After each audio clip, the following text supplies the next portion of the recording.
Analectas de Confucio.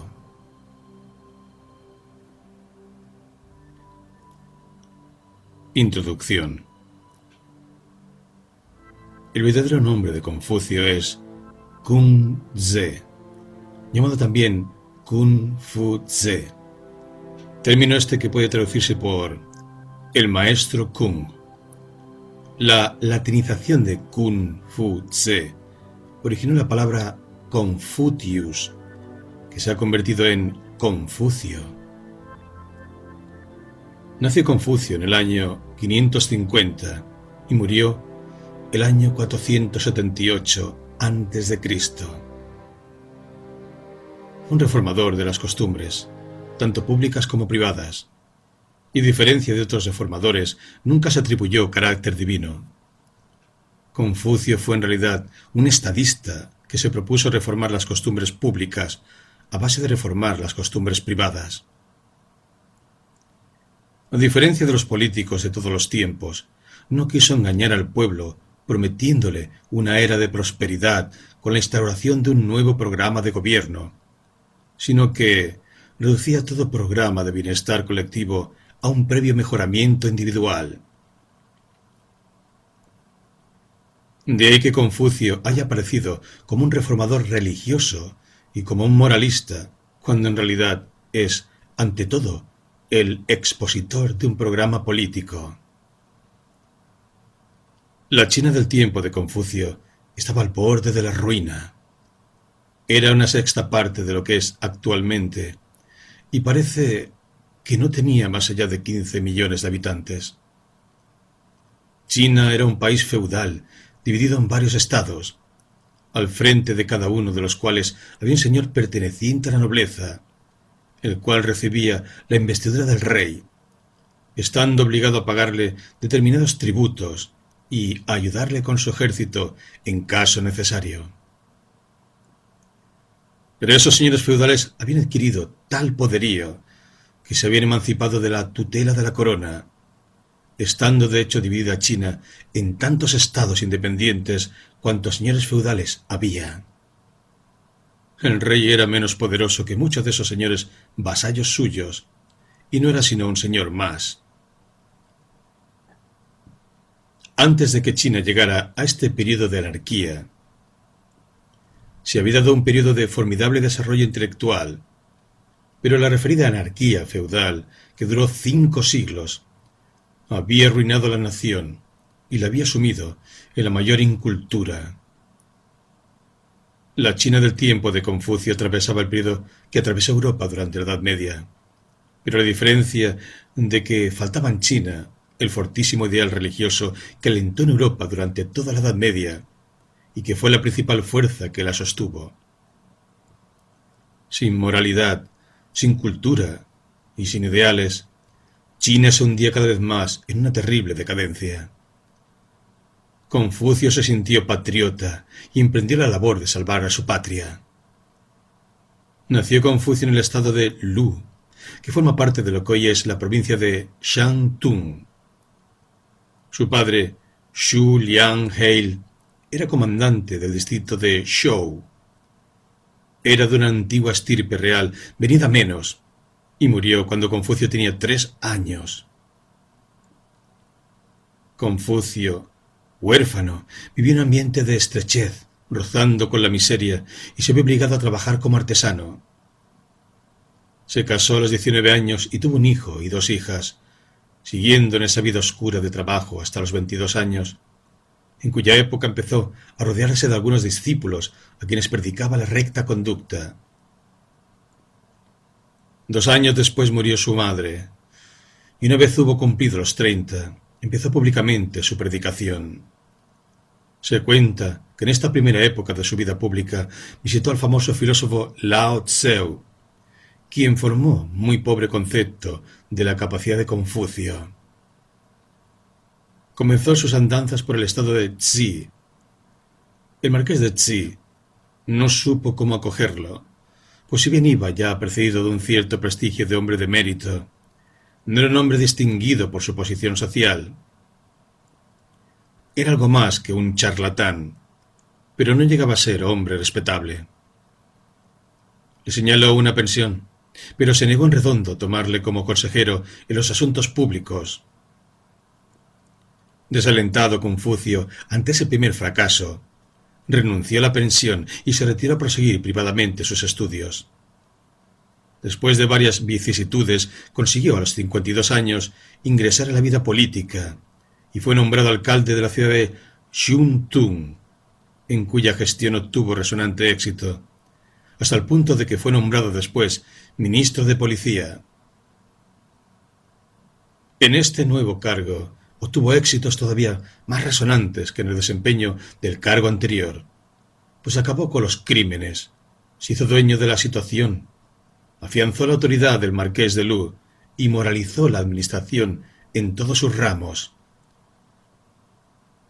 Pero el marqués del vecino estado de Zhi temió que la prosperidad del estado de Lu constituyera a la larga un peligro para él, y comenzó a hacer una sorda campaña en contra de Confucio hasta conseguir hacerle perder la confianza del marqués de Lu. Fue relevado de su cargo y anduvo errante por varios estados vecinos. Así terminó la vida pública de Confucio. A los 69 años de edad, volvió a Lu, donde se encontró con que un discípulo suyo ejercía un importante cargo militar, pero no quiso meterse otra vez en los sinsabores de la política. Desengañado por la ingratitud de los hombres y melancólico por la muerte de su mujer y sus hijos, viéndose solo en el mundo y considerando fracasada la empresa patriótica que había constituido la idea de toda su vida, Confucio llevó una vida retirada hasta que murió. Confucio llegó a tener hasta 3.000 discípulos, pero escasamente un centenar de ellos eran personas de valor y estaban identificados con el pensamiento de su maestro. No dejó nada escrito. El presente libro es el Lun-Yi o Analectas, es decir, sermones y diálogos de Confucio, que están narrados por varios de sus discípulos. Los Analectas fueron traducidos primeramente por el misionero Reverendo Legge y posteriormente por el Reverendo Jennings, quienes dieron a conocer en Europa las doctrinas de Confucio y contribuyeron poderosamente a que se disiparan una porción de prejuicios que contra dichas doctrinas circulaban. En estos últimos años se han hecho otras traducciones, entre las que merece citarse la del señor Lionel Giles, de la cual se han tomado muchos datos en el presente volumen. Capítulo primero. El arte de gobernar. La definición de un buen gobierno. Zhu Kun pidió la definición de un buen gobierno. El maestro contestó: consiste en proveer a los súbditos de lo suficiente para comer, en tener bastantes soldados para guardar el Estado y en saber ganar la confianza del pueblo. ¿Y si una de estas cosas debiera sacrificarse, cuál sería? El maestro replicó: los soldados. ¿Y si uno de los restantes dos debiera sacrificarse, cuál sería? El maestro dijo: la comida. Pues has de saber que desde el principio de los tiempos los hombres han tenido que morir. Pero sin la confianza del pueblo, ningún gobierno puede sostenerse en el poder.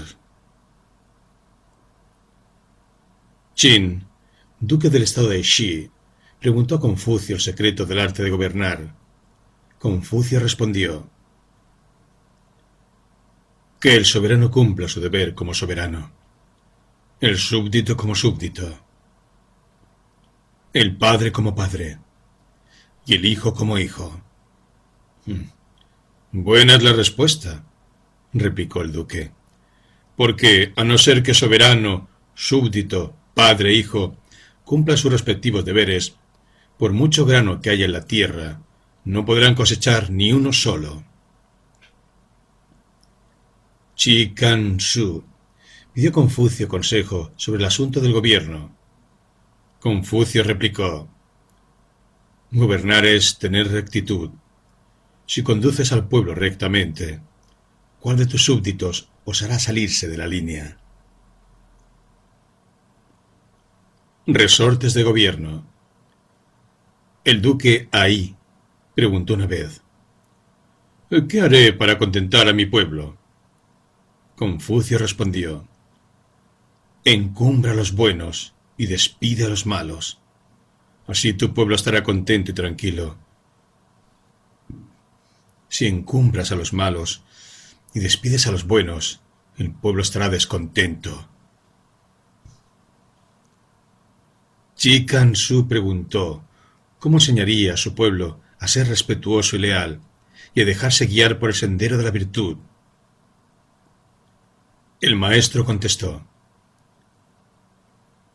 condúcete dignamente con tus súbditos y te conquistarás su respeto.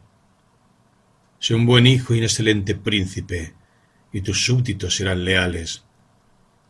Premia al mérito, instruye a los ignorantes, y tus súbditos se sentirán animados a seguir la senda de la virtud.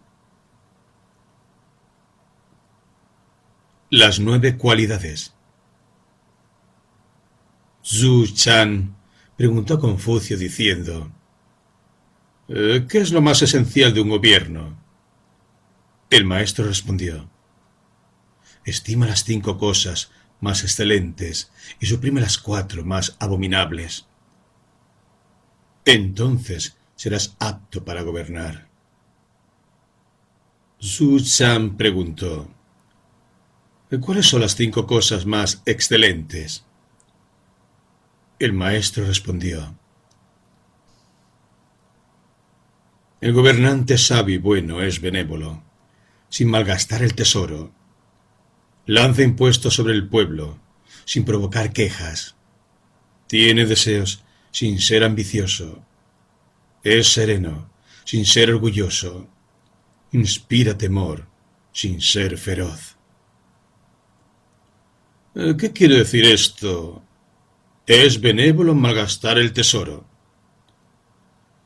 Significa que al imponer cargas financieras, escoge el tiempo oportuno y los medios necesarios, y nadie se queja. Desea el bien y lo obtiene. ¿Cómo puede ser llamado codicioso? El gobernante bueno y sabio nunca se permite ser negligente, aunque tenga que gobernar a muchos hombres y llevar múltiples asuntos. ¿No es esto severidad sin orgullo? Tiene su corona y manto real bien ceñidos, ostenta dignidad en su mirada, así que su gravedad inspira respeto a todos los que le rodean. ¿No es de este modo temido, sin ser feroz? Zhu Chan preguntó entonces: ¿cuáles son las 4 peores cosas? El maestro dijo: la crueldad, dejar al pueblo en su natural ignorancia y condenarlo a muerte por obrar mal. La opresión, obligarle a cumplir inmediatamente sus mandatos sin previo aviso. La inhumanidad, dar órdenes vagamente y exigir un cumplimiento exacto. La mezquindad, regatear al conceder recompensas a los que son dignos de ellas. Oligarquía. Puede hacerse seguir a un pueblo determinada ruta, pero no se le puede hacer saber el por qué. Gobernar en la sombra. Alguien, dirigiéndose a Confucio, le dijo: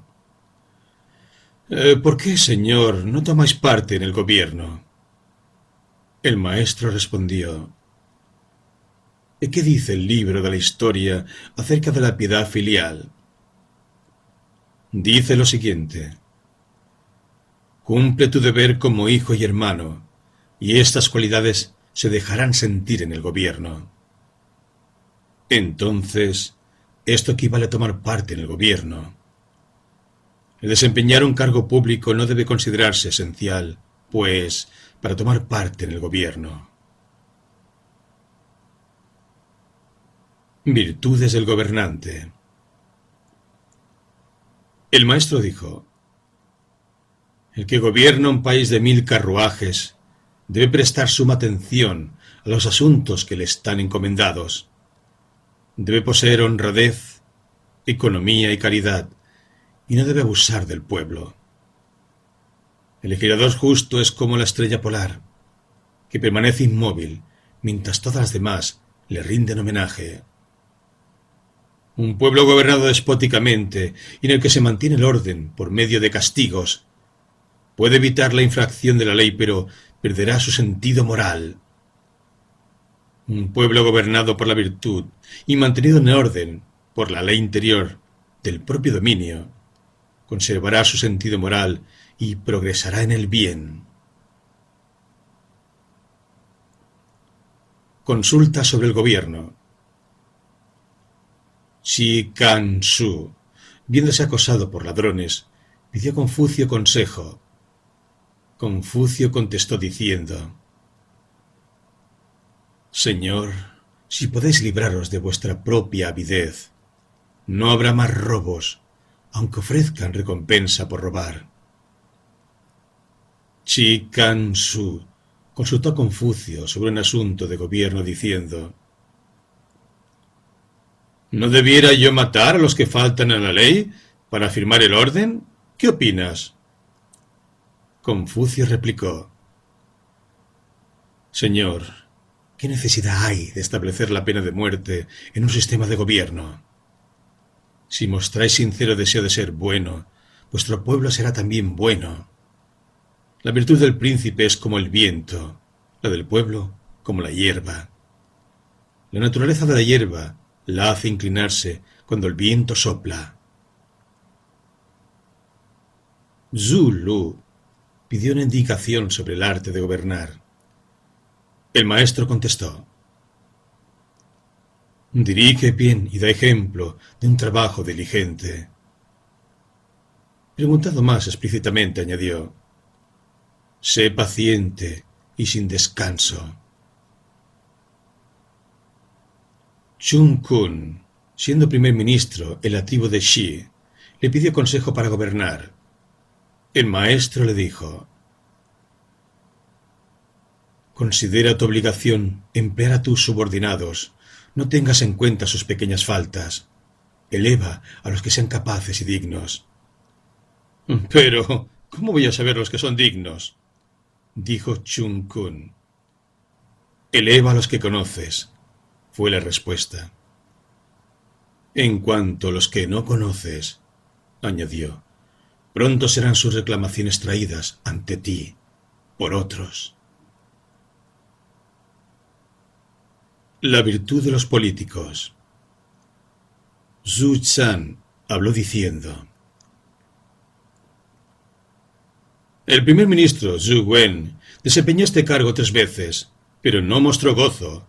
Lo perdió 3 veces, pero no se entristeció.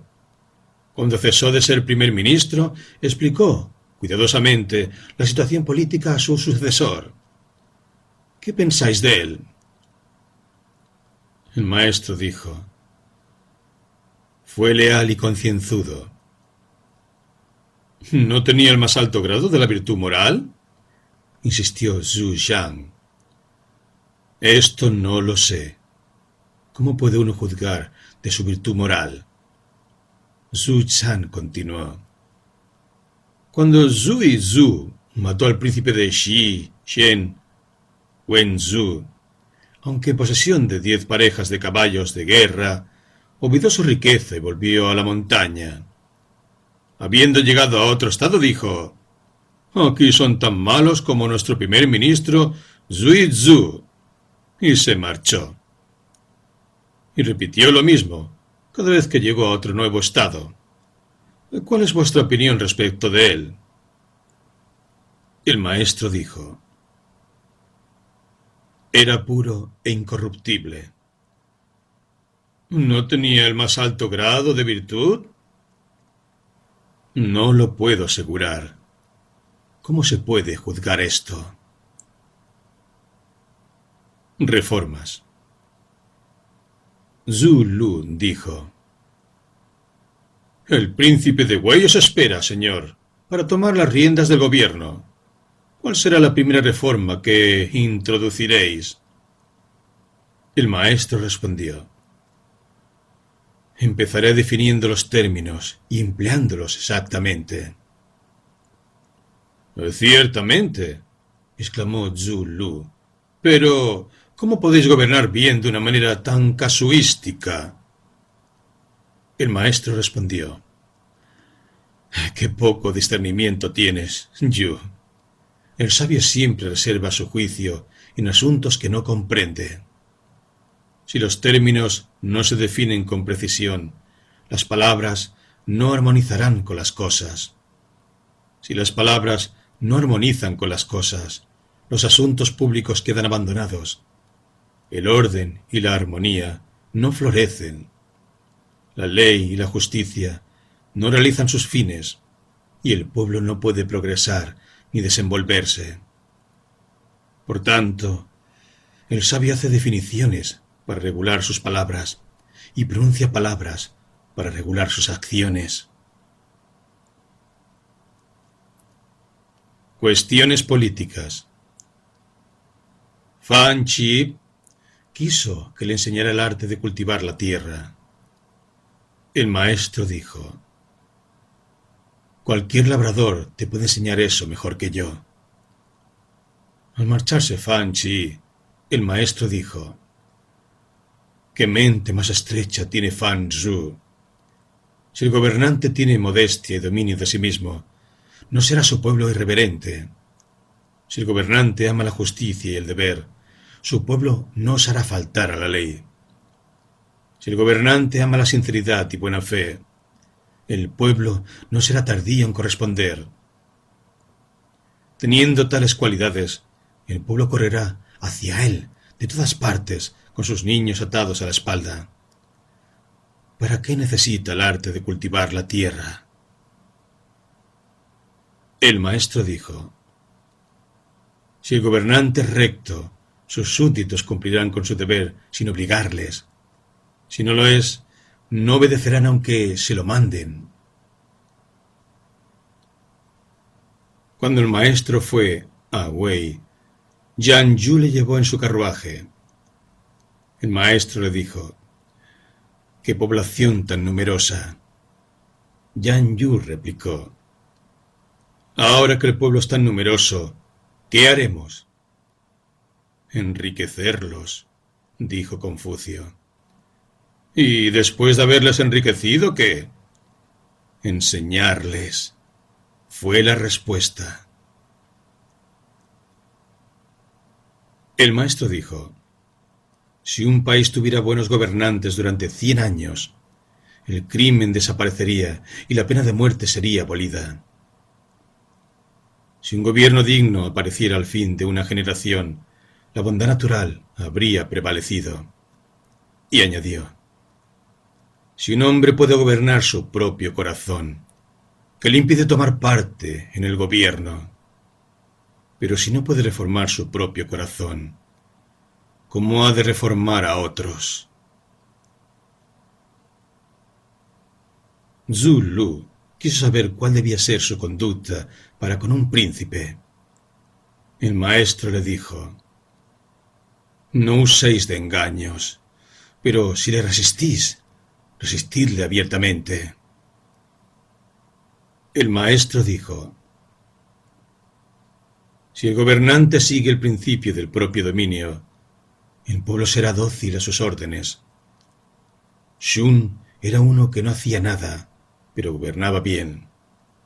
¿Qué hacía entonces?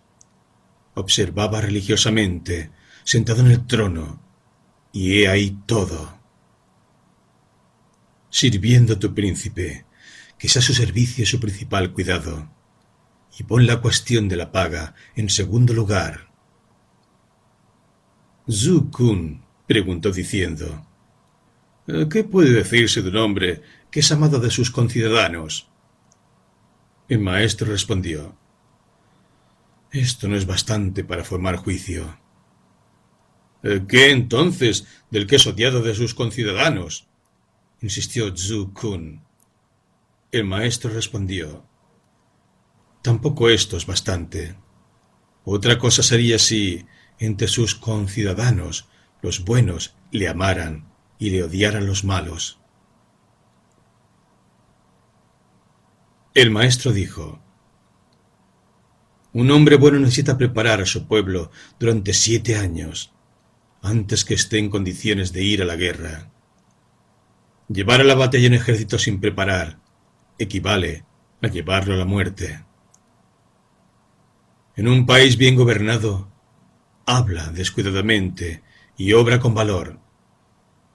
En un país donde prevalece la injusticia, pueden no ser tus acciones valientes, pero ten cuidado con tus palabras. Sobre la guerra. El jefe de la tribu de Shi estaba a punto de atacar el pequeño principado de Xuanyu.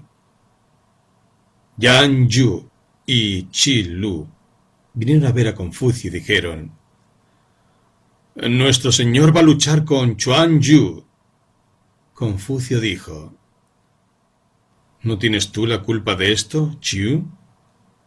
Los antiguos reyes, en tiempos remotos, hicieron de Xuanyu el centro de las adoraciones de la montaña oriental de Meng, y además está situada en el territorio de Lu. Su gobernante tiene funciones sacerdotales, independientes. ¿Qué derecho tenéis de atacarle?». Yan Yu replicó: «Así es el deseo de nuestro jefe. Nosotros, sus ministros, no tenemos ningún deseo de obrar así». «Qiu», dijo Confucio, «recuerda el dicho de Shou Yen: si te sientes capaz de tener energía, gobierna. Si no, dimite». ¿Para qué sirve un ministro que no apoya a su amo en el peligro, ni le sostiene cuando va a caer? No tienes razón además en lo que dices, porque si un tigre o un búfalo se escapan de la jaula, si una concha o un rico ornamento se rompen, ¿de quién es la falta? Yan Yu replicó: «Pero Chuan, Yu está bien fortificado y cerca de nuestro propio pueblo, Pi. Si no lo vencemos ahora, dará motivo de disgustos a nuestros descendientes en sucesivas generaciones». Confucio replicó: «Xiu, todo hombre honrado odia tu hipocresía, que no reconoce abiertamente su ambición, sino que procura excusarla. Yo he oído decir que el gobernante de una tribu o estado no tiene dificultades por ser éste pequeño, sino por la ausencia de justicia, no por la pobreza, sino por el descontento. Porque donde hay justicia, no hay pobreza. Donde hay armonía, no se sienten pocos en número. Donde hay satisfacción, no hay revoluciones». Siendo esto así, si los que viven a tu alrededor resisten a tu autoridad, cultiva un arte de refinamiento y bondad para atraerlos, y cuando los hayas atraído, hazles felices. Vosotros dos, Yu y Xiu, estáis secundando a vuestro amo. He aquí un pueblo vecino que resiste a vuestra autoridad, y no le podéis atraer. Reina disensiones en vuestro estado, y no las podéis evitar. ¿Y aún pensáis realizar agresiones dentro de vuestra frontera? Ciertamente temo que Shi Shun tenga dificultades, pero no con Xuan Yu, sino en el interior de su palacio».